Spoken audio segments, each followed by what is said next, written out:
ਸਤਿ ਸ਼੍ਰੀ ਅਕਾਲ। ਤੁਸੀਂ ਦੇਖ ਰਹੇ ਹੋ ਪੰਜਾਬ ਮੇਲ USA TV। ਮੈਂ ਬरुण ਕੌਰ ਮਾਨ। ਖਬਰਾਂ ਦੇ ਬ੍ਰਿਟਨ ਵਿੱਚ ਤੁਹਾਡਾ ਸਵਾਗਤ। ਖਬਰਾਂ ਦੇ ਬ੍ਰਿਟਨ ਦੇ sponsor real estate broker Mohan Cheema. Real estate ਦੀ ਦੁਨੀਆ 'ਚ ਮੰਨਿਆ ਪਰਮੰਨਿਆ ਨਾਮ। ਪੇਸ਼ ਨੇ ਪਹਿਲਾਂ ਚੋਣਵੀਆਂ ਖਬਰਾਂ। ਅਮਰੀਕਾ ਨੂੰ 65,000 H-1B ਵੀਜ਼ਾ ਲਈ ਮਿਲੀਆਂ ਅਰਜ਼ੀਆਂ। ਬਾਈਡਨ ਨੇ ਯੂਕਰੇਨ ਦੇ ਲੋਕਾਂ ਨਾਲ ਦਿਖਾਈ ਇਕਜੁੱਟਤਾ। ਰੂਸੀ ਜਹਾਜ਼ਾਂ ਲਈ ਆਪਣਾ ਹਵਾਈ ਖੇਤਰ ਕੀਤਾ ਬੰਦ। ਯੂਕਰੇਨ ਨਹੀਂ ਜਾਏਗੀ ਅਮਰੀਕੀ ਫੌਜ। ਰੂਸ ਦੀ ਮਨਮਾਨੀ ਵੀ ਨਹੀਂ ਚੱਲੇਗੀ। ਬਾਈਡਨ ਵੱਲੋਂ ਕਈ ਵੱਡੇ ਐਲਾਨ। ਰਾਸ਼ਟਰਪਤੀ ਬਾਈਡਨ ਨੇ ਕੀਤਾ ਵੱਡਾ ਐਲਾਨ। ਅਮਰੀਕੀਆਂ ਨੂੰ ਮੁਫਤ ਮਿਲਣਗੀਆਂ ਕੋਵਿਡ-19 ਦੀਆਂ ਦਵਾਈਆਂ। ਰੂਸ ਤੇ ਪਾਬੰਦੀਆਂ ਲਗਵਾਉਣ ਦੀ ਹੋਈ ਚਰਚਾ। ਬਾਈਡਨ ਨਾਲ ਗੱਲਬਾਤ ਕਰਨ ਤੋਂ ਬਾਅਦ ਬੋਲੇ ਜ਼ੈਲੈਂਸਕੀ। ਯੂਕਰੇਨ ਵਿੱਚ ਭਾਰਤੀਆਂ ਨੂੰ ਸਲਾਹ, ਹਰ ਹਾਲ ਵਿੱਚ ਸ਼ਹਿਨਈ ਮੈਦਾਇਕਾ ਬਾਰਡਰ ਦੇ ਇਸਤੇਮਾਲ ਤੋਂ ਬਚੋ। ਤੇ ਹੁਣ ਇਹਨਾਂ ਖਬਰਾਂ ਦਾ ਵਿਸਥਾਰ।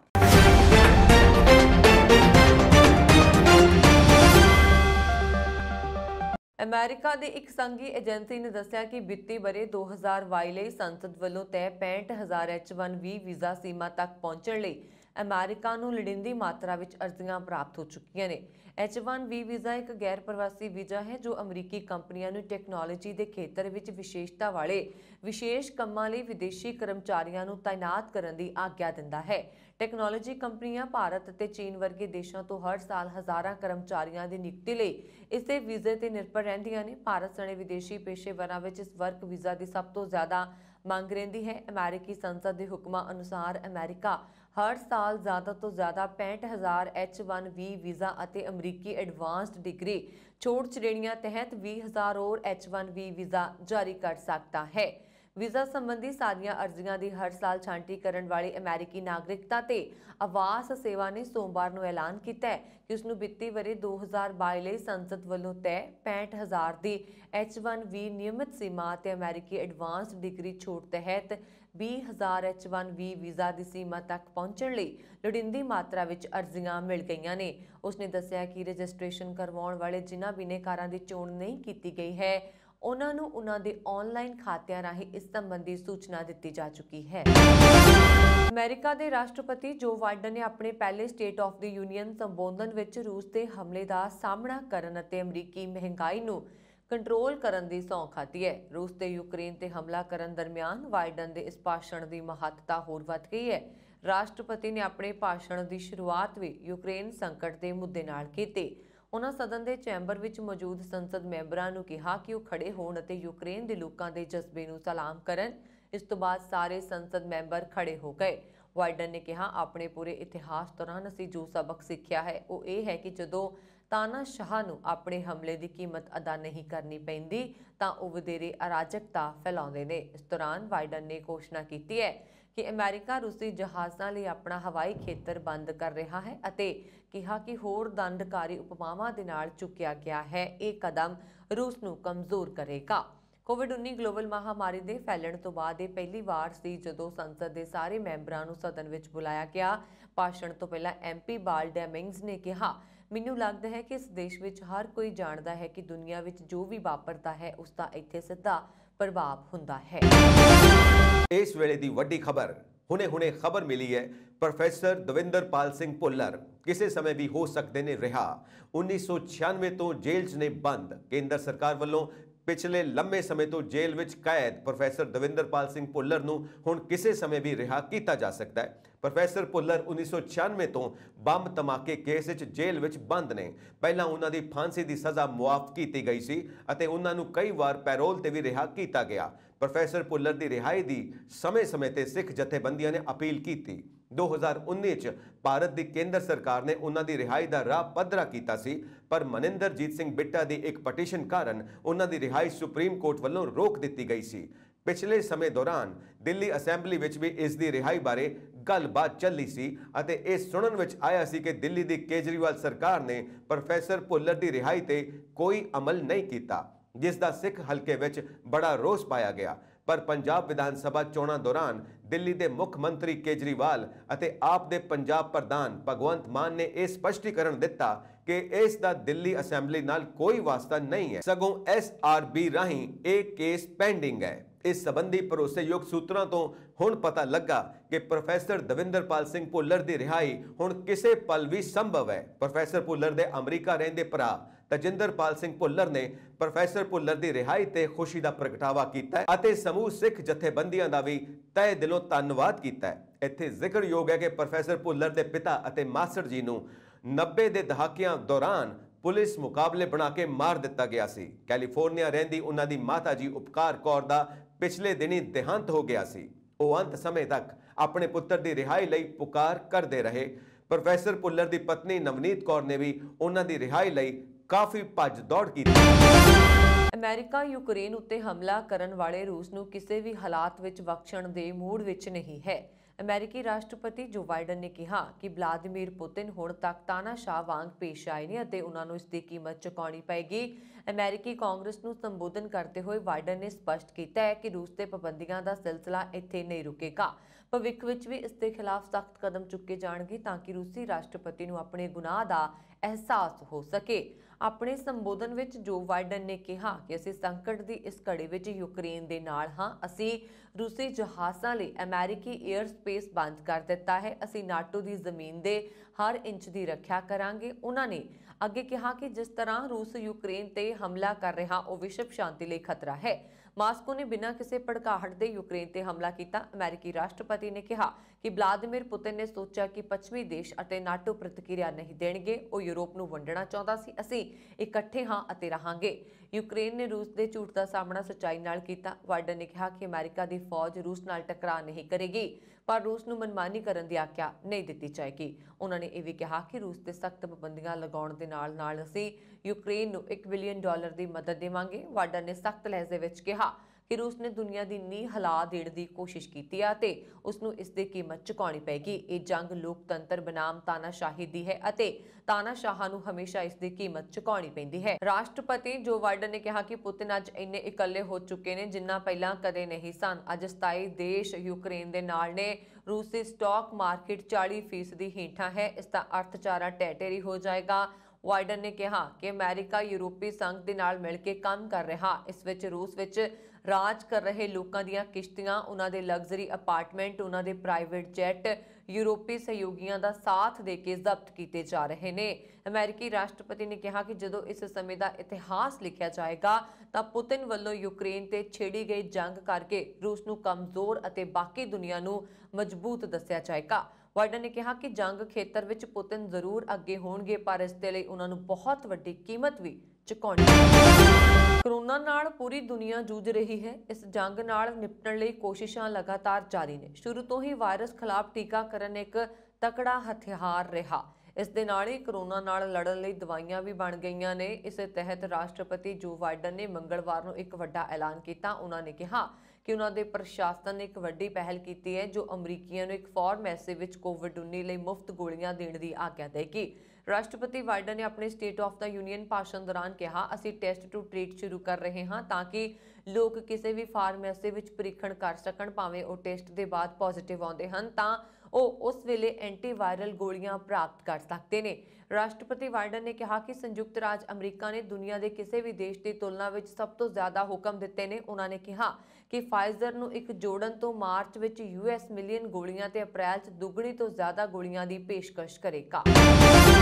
ਯੂਕਰੇਨ ਦੇ ਰਾਸ਼ਟਰਪਤੀ ਨੇ ਅਮਰੀਕਾ ਦੇ ਰਾਸ਼ਟਰਪਤੀ ਜੋ ਬਾਈਡਨ ਨਾਲ ਗੱਲਬਾਤ ਕੀਤੀ। ਉਹਨਾਂ ਨੇ ਕਿਹਾ ਕਿ ਰੂਸੀ ਵਿਰੋਧੀ ਪਾਬੰਦੀਆਂ ਅਤੇ ਯੂਕਰੇਨ ਨੂੰ ਰੱਖਿਆ ਸਹਾਇਤਾ ਤੇ ਅਮਰੀਕੀ ਅਗਵਾਈ ਤੇ ਚਰਚਾ ਕੀਤੀ ਗਈ।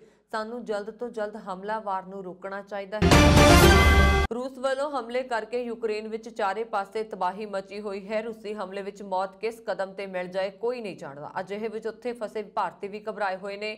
ਯੂਕਰੇਨ ਵਿੱਚ ਫਸੇ ਭਾਰਤੀ ਬਾਰਡਰ ਤੱਕ ਆਉਣ ਲਈ ਕਿਸੇ ਵੀ ਰਸਤੇ ਤੋਂ ਨਿਕਲ ਰਹੇ ਨੇ। ਅਜਿਹੇ ਵਿੱਚ ਪੋਲੈਂਡ ਵਿੱਚ ਭਾਰਤੀ ਦੂਤਵਾਸ ਨੇ ਉਹਨਾਂ ਨੂੰ ਚੇਤਾਵਨੀ ਦਿੱਤੀ ਹੈ ਕਿ ਯੂਕਰੇਨ ਦੇ ਪੱਛਮੀ ਹਿੱਸੇ ਲਵੀਵ ਤੇ ਟਰਨੋਪਿਲ ਵੱਲੋਂ ਆਉਣ ਵਾਲੇ ਭਾਰਤੀ ਪੋਲੈਂਡ ਆਉਣ ਲਈ ਬੁਡਮਿਰਜ਼ ਬਾਰਡਰ ਦਾ ਹੀ ਇਸਤੇਮਾਲ ਕਰਨ।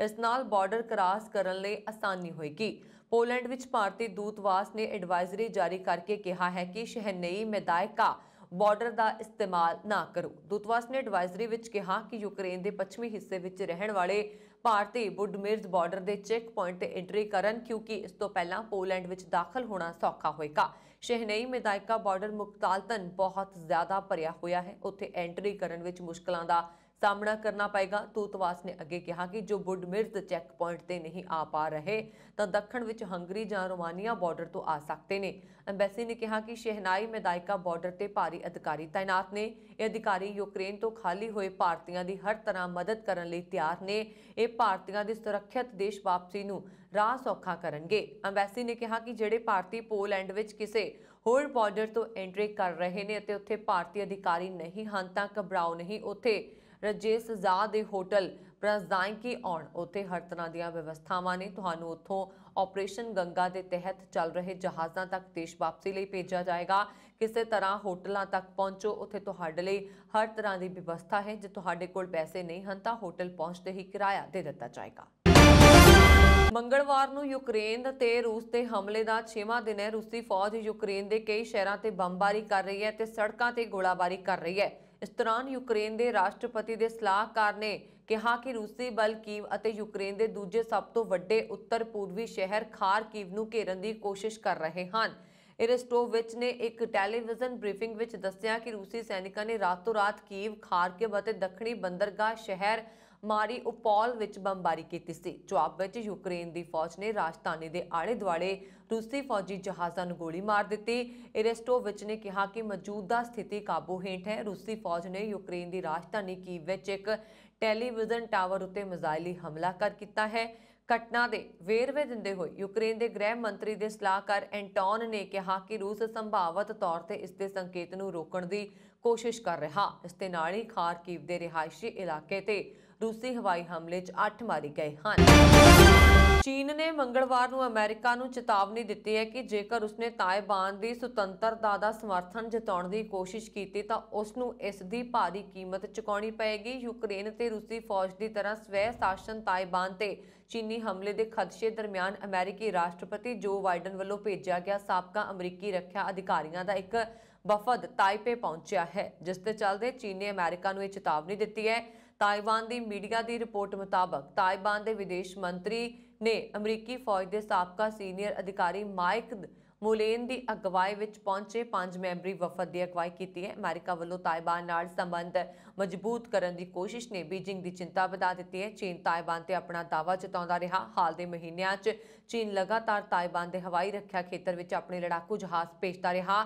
ਮੁਲੇਨ ਦੀ ਯਾਤਰਾ ਤੋਂ ਇਲਾਵਾ ਅਮਰੀਕਾ ਦੇ ਸਾਬਕਾ ਵਿਦੇਸ਼ ਮੰਤਰੀ ਬੁੱਧਵਾਰ ਨੂੰ ਤਾਇਵਾਨ ਪਹੁੰਚ ਸਕਦੇ ਨੇ। ਅਮਰੀਕੀ ਵਫਦ ਦੀ ਯਾਤਰਾ ਨਾਲ ਜੁੜੇ ਸਵਾਲ ਤੇ ਚੀਨੀ ਵਿਦੇਸ਼ ਮੰਤਰਾਲਾ ਦੇ ਬੁਲਾਰੇ ਵਾਂਗ ਬਾਬਨ ਨੇ ਪ੍ਰੈਸ ਕਾਨਫਰੰਸ ਦੌਰਾਨ ਕਿਹਾ ਕਿ ਚੀਨ ਦੇ ਲੋਕ ਰਾਸ਼ਟਰੀ ਪ੍ਰਭੂਸੱਤਾ ਤੇ ਖੇਤਰੀ ਅਖੰਡਤਾ ਦੀ ਰੱਖਿਆ ਕਰਨ ਨੂੰ ਲੈ ਕੇ ਦ੍ਰਿੜ ਹਨ। ਰੂਸ ਨੇ ਯੂਕਰੇਨ ਦੇ ਖਾਰਕੀਵ ਵਿੱਚ ਫਿਰ ਤੋਂ ਹਮਲਾ ਕੀਤਾ। ਦੱਸਿਆ ਜਾ ਰਿਹਾ ਕਿ ਮਿਜ਼ਾਈਲੀ ਹਮਲਾ ਰਿਹਾਇਸ਼ੀ ਖੇਤਰ ਵਿੱਚ ਹਮਲਾ ਕੀਤਾ ਗਿਆ। ਇਸ ਹਮਲੇ ਵਿੱਚ 8 ਲੋਕਾਂ ਦੇ ਮਾਰੇ ਜਾਣ ਦੀ ਖਬਰ ਹੈ। ਖਾਰਕੀਵ ਵਿੱਚ ਰੂਸੀ 에ਅਰ ਸਟ੍ਰਾਈਕ ਤੋਂ ਬਾਅਦ ਕਰਫਿਊ ਲਗਾਇਆ ਗਿਆ। ਖਾਰਕੀਵ ਵਿੱਚ ਰੂਸ ਦੇ ਹਮਲੇ ਲਗਾਤਾਰ ਜਾਰੀ ਨੇ। ਕਰਫਿਊ ਸ਼ਾਮ 4 ਵਜੇ ਤੋਂ ਸਵੇਰੇ 6 ਵਜੇ ਤੱਕ ਜਾਰੀ ਰਹੇਗਾ। ਲੋਕਾਂ ਦੇ ਸੜਕ ਤੇ ਨਿਕਲਣ ਅਤੇ ਕਾਰ ਦਾ ਇਸਤੇਮਾਲ ਕਰਨ ਤੇ ਰੋਕ ਲਗਾਈ ਗਈ ਹੈ।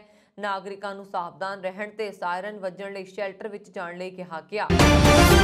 ਰੂਸ ਦਾ ਯੂਕਰੇਨ ਤੇ ਹਮਲਾ ਲਗਾਤਾਰ ਜਾਰੀ ਹੈ। ਇਸ ਵਿਚਾਲੇ ਯੂਕਰੇਨ ਵਿੱਚ ਫਸੇ ਭਾਰਤੀਆਂ ਨੂੰ ਵਾਪਸ ਲਿਆਉਣ ਲਈ ਮੁਹਿੰਮ ਆਪਰੇਸ਼ਨ ਗੰਗਾ ਵਿੱਚ 에ਅਰ ਫੋਰਸ ਵੀ ਸ਼ਾਮਲ ਹੋ ਗਈ ਹੈ। 에ਅਰ ਫੋਰਸ ਦਾ ਟਰਾਂਸਪੋਰਟ ਜਹਾਜ਼ C-17 ਬੁੱਧਵਾਰ ਸਵੇਰੇ 4 ਵਜੇ ਹਿੰਡਸ 에ਅਰਵੇਜ਼ ਤੋਂ ਰਵਾਨਾ ਹੋਇਆ। ਇਸ ਜਹਾਜ਼ ਰੋਮਾਨੀਆ ਪਹੁੰਚਿਆ।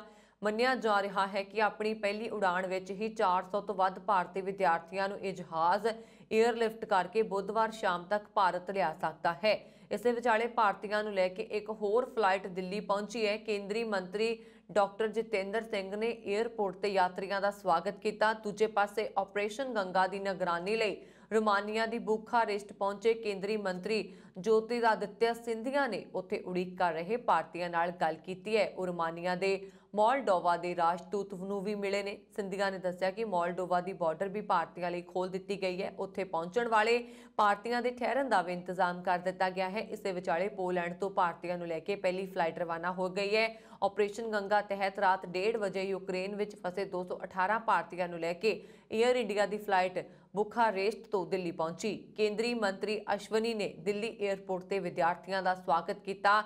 ਕੁੱਲ 7 ਫਲਾਈਟਾਂ ਯੂਕਰੇਨ ਦੇ ਆਲੇ-ਦੁਆਲੇ ਦੇ ਦੇਸ਼ਾਂ ਤੋਂ ਭਾਰਤੀਆਂ ਨੂੰ ਲੈ ਕੇ ਆਪਣੇ ਦੇਸ਼ ਪਹੁੰਚਣਗੀਆਂ। ਐਪਲ ਨੇ ਰੂਸ ਵਿੱਚ ਆਪਣੇ ਸਾਰੇ ਉਤਪਾਦਾਂ ਦੀ ਵਿਕਰੀ ਤੇ ਪਾਬੰਦੀ ਲਗਾ ਦਿੱਤੀ ਹੈ। ਯੂਕਰੇਨ ਤੇ ਹਮਲੇ ਕਾਰਨ ਅਜਿਹਾ ਫੈਸਲਾ ਲੈਣ ਵਾਲੀ ਐਪਲ ਸਭ ਤੋਂ ਵੱਡੀ ਕੰਪਨੀਆਂ ਵਿੱਚੋਂ ਇੱਕ ਹੈ। ਐਪਲ ਤੋਂ ਇਲਾਵਾ ਊਰਜਾ ਕੰਪਨੀ ਐਕਸੌਨ ਮੋਬਿਲ ਨੇ ਵੀ ਆਪਣੇ ਸੰਚਾਲਨ ਨੂੰ ਰੋਕਣ ਅਤੇ ਰੂਸ ਵਿੱਚ ਨਿਵੇਸ਼ ਰੋਕਣ ਦਾ ਐਲਾਨ ਕੀਤਾ। ਆਈਫੋਨ ਨਿਰਮਾਤਾ ਨੇ ਕਿਹਾ ਕਿ ਉਹ ਰੂਸੀ ਹਮਲੇ ਤੋਂ ਬਹੁਤ ਚਿੰਤਤ ਨੇ ਅਤੇ ਹਿੰਸਾ ਦੇ ਪੀੜਤਾਂ ਦੇ ਨਾਲ ਖੜੇ ਨੇ। ਇਸ ਦੇ ਨਾਲ ਹੀ ਰੂਸ ਵਿੱਚ ਐਪਲ ਪੇ ਅਤੇ ਐਪਲ ਮੈਪ ਵਰਗੀਆਂ ਸੇਵਾਵਾਂ ਨੂੰ ਵੀ ਸੀਮਿਤ ਕਰ ਦਿੱਤਾ ਗਿਆ ਹੈ। ਗੂਗਲ ਨੇ ਰੂਸ ਦੇ ਸਰਕਾਰੀ ਸਹਾਇਤਾ ਪ੍ਰਾਪਤ ਮੀਡੀਆ ਆਰਟੀ ਨੂੰ ਵੀ ਆਪਣੀਆਂ ਵਿਸ਼ੇਸ਼ਤਾਵਾਂ ਤੋਂ ਹਟਾ ਦਿੱਤਾ ਹੈ। ਰੂਸ ਦੇ BTV ਬੈਂਕ ਵਰਗੀਆਂ ਐਪਾਂ ਹੁਣ ਐਪਲ ਦੇ iOS ਆਪਰੇਟਿੰਗ ਸਿਸਟਮ ਵਿੱਚ ਰੂਸੀ ਭਾਸ਼ਾ 'ਚ ਨਹੀਂ ਚੱਲ ਸਕਣਗੀਆਂ। ਰੋਮਾਨੀਆ ਵਿੱਚ ਭਾਰਤੀ ਦੂਤਘਰ ਨੇ ਮੰਗਲਵਾਰ ਨੂੰ ਸਪਸ਼ਟ ਕੀਤਾ ਹੈ ਕਿ ਯੂਕਰੇਨ ਤੋਂ ਨਿਕਾਸੀ ਤੋਂ ਬਾਅਦ ਰੋਮਾਨੀਆ ਤੋਂ ਵਿਸ਼ੇਸ਼ ਉਡਾਣ ਲੈਣ ਲਈ ਕਿਸੇ ਭਾਰਤੀ ਨੂੰ ਵੀਜ਼ੇ ਦੀ ਲੋੜ ਨਹੀਂ ਹੈ। ਭਾਰਤੀ ਦੂਤਘਰ ਨੇ ਟਵੀਟ ਕੀਤਾ, ਅਸੀਂ ਯੂਕਰੇਨ ਤੋਂ ਨਿਕਾਸੀ ਤੋਂ ਬਾਅਦ ਰੋਮਾਨੀਆ ਵਿੱਚ ਅਜੇ ਸ਼ਰਨ ਵਾਲੇ ਭਾਰਤੀ ਵਿਦਿਆਰਥੀਆਂ ਤੋਂ ਕੁਝ ਸਵਾਲ ਮਿਲੇ ਨੇ ਕਿ ਕੀ ਕੁਝ ਦਿਨਾਂ ਵਿੱਚ ਵੀਜ਼ੇ ਦੀ ਲੋੜ ਦੇ ਮੱਦੇਨਜ਼ਰ ਉਹ ਉੱਥੋਂ ਬਾਹਰ ਨਿਕਲ ਸਕਣਗੇ। ਦੂਤਘਰ ਨੇ ਕਿਹਾ ਕਿ ਅਸੀਂ ਯਕੀਨ ਦਿਵਾਉਣਾ ਚਾਹੁੰਦੇ ਹਾਂ ਕਿ ਰੋਮਾਨੀਆ ਤੋਂ ਵਿਸ਼ੇਸ਼ ਉਡਾਣ ਤੋਂ ਬਾਹਰ ਨਿਕਲਣ ਲਈ ਵੀਜ਼ੇ ਦੀ ਲੋੜ ਨਹੀਂ ਹੈ। ਜ਼ਿਕਰਯੋਗ ਹੈ ਕਿ ਯੂਕਰੇਨ ਤੇ ਰੂਸ ਦੇ ਹਮਲੇ ਤੋਂ ਬਾਅਦ ਯੁੱਧਗ੍ਰਸਤ ਦੇਸ਼ ਦਾ ਹਵਾਈ ਖੇਤਰ ਬੰਦ ਹੋਣ ਦੇ ਕਾਰਨ ਭਾਰਤ ਉੱਥੇ ਫਸੇ ਆਪਣੇ ਨਾਗਰਿਕਾਂ ਨੂੰ ਰੋਮਾਨੀਆ, ਹੰਗਰੀ, ਪੋਲੈਂਡ ਅਤੇ ਸਲੋਵਾਕੀਆ ਨਾਲ ਲੱਗਦੀਆਂ ਉਸ ਦੀਆਂ ਸਰਹੱਦੀ ਚੌਕੀਆਂ ਰਾਹੀਂ ਉੱਥੋਂ ਬਾਹਰ ਕੱਢ ਰਿਹਾ। ਯੂਕਰੇਨ ਦੇ ਇਨ੍ਹਾਂ ਗੁਆਂਢੀ ਦੇਸ਼ਾਂ ਤੋਂ ਵਿਸ਼ੇਸ਼ ਜਹਾਜ਼ਾਂ ਰਾਹੀਂ ਭਾਰਤੀਆਂ ਨੂੰ ਦੇਸ਼ ਵਾਪਸ ਲਿਜਾਇਆ ਜਾ ਰਿਹਾ ਹੈ। ਭਾਰਤ ਨੇ ਕਿਹਾ ਹੈ ਕਿ ਅਗਲੇ 2-3 ਦਿਨਾਂ ਦੇ ਅੰਦਰ ਯੂਕਰੇਨ ਦੇ ਗੁਆਂਢੀ ਮੁਲਕਾਂ ਤੋਂ ਭਾਰਤੀਆਂ ਨੂੰ ਵਾਪਸ ਲਿਆਉਣ ਲਈ 26 ਜਹਾਜ਼ ਉਡਾਨ ਭਰਨਗੇ। ਸਰਕਾਰ ਨੇ ਕਿਹਾ ਕਿ ਕੀਵ ਵਿੱਚ ਹੁਣ ਕੋਈ ਵੀ ਭਾਰਤੀ ਨਹੀਂ ਹੈ।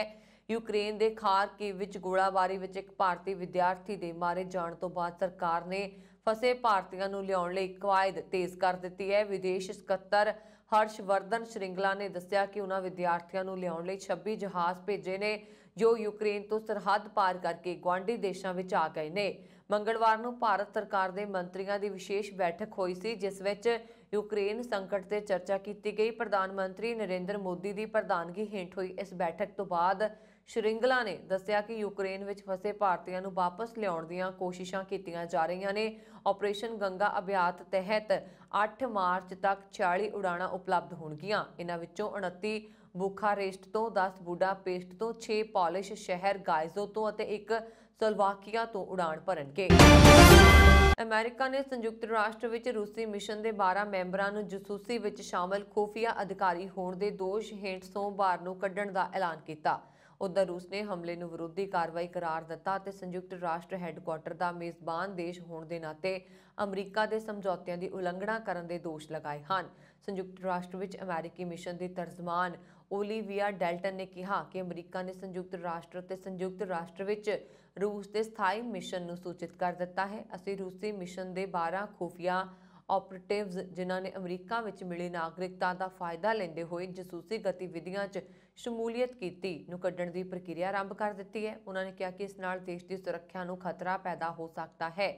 ਮਿਸ਼ਨ ਨੇ ਕਿਹਾ, ਅਸੀਂ ਇਹ ਕਾਰਵਾਈ ਸੰਯੁਕਤ ਰਾਸ਼ਟਰ ਹੈੱਡਕੁਆਰਟਰ ਤੇ ਸਮਝੌਤੇ ਮੁਤਾਬਕ ਕਰ ਰਹੇ ਹਾਂ। ਇਹ ਕਾਰਵਾਈ ਕਈ ਮਹੀਨਿਆਂ ਤੋਂ ਜਾਰੀ ਸੀ। ਉਧਰ ਇਸ ਮਾਮਲੇ ਵਿੱਚ ਰੂਸ ਦੇ ਰਾਜਦੂਤ ਵੈਸਲੀ ਨੈਬੈਂਜ਼ੀਆ ਦੀ ਪ੍ਰਤੀਕਿਰਿਆ ਜਾਣਨ ਬਾਰੇ ਉਹਨਾਂ ਨਾਲ ਗੱਲ ਕੀਤੀ ਹੈ ਤਾਂ ਉਹਨਾਂ ਨੇ ਕਿਹਾ ਕਿ ਅਮਰੀਕਾ ਅਨੁਸਾਰ ਰੂਸੀ ਅਧਿਕਾਰੀ ਜਸੂਸੀ ਵਿੱਚ ਸ਼ਾਮਲ ਸਨ। ਉਹਨਾਂ ਨੇ ਕਿਹਾ ਜਦੋਂ ਵੀ ਉਹ ਕਿਸੇ ਵਿਅਕਤੀ ਨੂੰ ਕੱਢਦੇ ਹਨ ਤਾਂ ਇਹੀ ਬਹਾਨਾ ਬਣਾਉਂਦੇ ਨੇ, ਉਹ ਇਹੀ ਇੱਕ ਦਿਨ ਸਪਸ਼ਟੀਕਰਨ ਦਿੰਦੇ। ਬ੍ਰਿਟੇਨ ਦੇ ਪ੍ਰਧਾਨ ਮੰਤਰੀ ਬੋਰਿਸ ਜੌਨਸਨ ਰੂਸ ਨਾਲ ਸੰਘਰਸ਼ ਕਰ ਰਹੇ ਨੇ। ਯੂਕਰੇਨ ਦੇ ਗੁਆਂਢੀ ਅਤੇ ਬ੍ਰਿਟੇਨ ਦੇ ਯੂਰਪੀ ਸਹਿਯੋਗੀ ਪੋਲੈਂਡ ਅਤੇ ਐਸਟੋਨੀਆ ਦੇ ਦੌਰੇ ਲਈ ਮੰਗਲਵਾਰ ਨੂੰ ਰਵਾਨਾ ਹੋ ਗਏ। ਪੋਲੈਂਡ ਵਿੱਚ ਜੌਨਸਨ ਪ੍ਰਧਾਨ ਮਾਟਿਊਜ਼ ਮੋਰਾਵੀਕੀ ਨਾਲ ਮੁਲਾਕਾਤ ਕਰਨਗੇ। ਇਸ ਤੋਂ ਬਾਅਦ ਉਹ ਐਸਟੋਨੀਆ ਦੀ ਯਾਤਰਾ ਤੇ ਜਾਣਗੇ। ਜੌਨਸਨ ਨੇ ਕਿਹਾ ਕਿ ਮੈਂ ਪੋਲੈਂਡ ਅਤੇ ਐਸਟੋਨੀਆ ਦਾ ਦੌਰਾ ਕਰਾਂਗਾ, ਦੋ ਦੇਸ਼ ਜੋ ਯੂਕਰੇਨ ਦੇ ਮੌਜੂਦ ਸੰਕਟ ਨਾਲ ਸਭ ਤੋਂ ਵੱਧ ਪ੍ਰਭਾਵਿਤ ਹਨ। ਅਸੀਂ ਅਜਿਹੀਆਂ ਕਦਰਾਂ ਕੀਮਤਾਂ ਨੂੰ ਸਾਂਝਾ ਕਰਦੇ ਹਾਂ ਜਿਨ੍ਹਾਂ ਦੀ ਰੱਖਿਆ ਕਰਨਾ ਪਹਿਲਾਂ ਨਾਲੋਂ ਕਿਤੇ ਜ਼ਿਆਦਾ ਮਹੱਤਵਪੂਰਨ ਹੈ ਕਿਉਂਕਿ ਮਾਨਵਤਾਵਾਦੀ ਸਥਿਤੀ ਵਿਗੜਦੀ ਜਾ ਰਹੀ ਹੈ।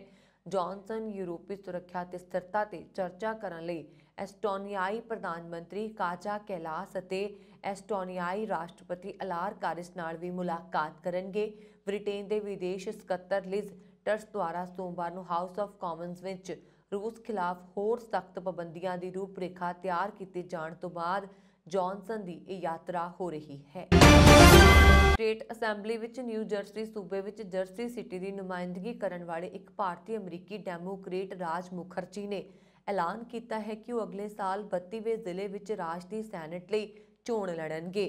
37 ਸਾਲਾ ਮੁਖਰਜੀ ਨੇ ਗੱਲਬਾਤ ਕਰਦਿਆਂ ਦੱਸਿਆ ਕਿ ਉਹ ਅਸੈਂਬਲੀ ਜੁਡੀਸ਼ਰੀ ਕਮੇਟੀ ਦੇ ਚੇਅਰਮੈਨ ਅਤੇ ਨਿਊ ਜਰਸੀ ਦੇ ਗਵਰਨਮੈਂਟ ਫਿਲ ਮਰਫੀ ਅਤੇ ਜਰਸੀ ਸਿਟੀ ਦੇ mayor Steven Fulop state Sen Brian Stack ਅਤੇ ਹੋਵਾਕੇਨ ਨਿਊ ਜਰਸੀ ਦੇ ਇੱਕ ਪਹਿਲੇ ਭਾਰਤੀ ਪੰਜਾਬੀ ਅਮਰੀਕੀ ਮੇਅਰ ਰਵੀ ਪੱਲਾ ਤੋਂ ਪਹਿਲਾਂ ਹੀ ਸਮਰਥਨ ਪ੍ਰਾਪਤ ਕਰ ਚੁੱਕੇ ਨੇ। ਮੁਖਰਜੀ ਨੇ 18 ਫਰਵਰੀ ਨੂੰ ਇੱਕ ਬਿਆਨ ਵਿੱਚ ਕਿਹਾ ਕਿ ਮੇਰੇ ਛੋਟੇ ਬੇਟੇ ਲਿਓ ਅਤੇ ਛੋਟੀ ਧੀ ਲਿਆਨਾ ਲਈ ਇੱਕ ਚਮਕਦਾਰ ਕੱਲ੍ਹ ਨੂੰ ਸੁਰੱਖਿਅਤ ਕਰਨ ਦੇ ਟੀਚੇ ਨੇ ਸਾਡੇ ਰਾਜ ਲਈ ਲੜਦੇ ਰਹਿਣ ਦੇ ਮੇਰੇ ਇਰਾਦੇ ਨੂੰ ਮਜ਼ਬੂਤ ਕੀਤਾ ਹੈ। ਇਸ ਲਈ ਮੈਂ ਨਿਮਰਤਾ ਨਾਲ ਜਰਸੀ ਸਿਟੀ ਅਤੇ ਹੋਬਕਨ ਦੇ ਲੋਕਾਂ ਨੂੰ ਇਸ ਵਾਰ ਸੈਨੇਟ ਵਿੱਚ ਮੈਨੂੰ ਵਿਧਾਨ ਸਭਾ ਵਿੱਚ ਜਿਤਾਉਣ ਲਈ ਕਹਿ ਰਿਹਾ ਹਾਂ। ਕੈਨੇਡਾ ਦੇ ਕਲੂਨਾ ਸ਼ਹਿਰ ਵਿੱਚ ਬਤੌਰ ਸੁਰੱਖਿਆ ਗਾਰਡ ਤੈਨਾਤ ਜ਼ਿਲ੍ਹੇ ਦੇ ਪਿੰਡ ਸੈਦੋਵਾਲਾ ਦੀ ਰਹਿਣ ਵਾਲੀ 24 ਸਾਲਾ ਹਰਮਨਦੀਪ ਕੌਰ ਨਾਂ ਮੁਟਿਆਰ ਉੱਤੇ ਇੱਕ ਅੰਗਰੇਜ਼ ਨੇ ਰੋਡ ਨਾਲ ਹਮਲਾ ਕਰਕੇ ਉਸ ਨੂੰ ਗੰਭੀਰ ਜ਼ਖਮੀ ਕਰ ਦਿੱਤਾ।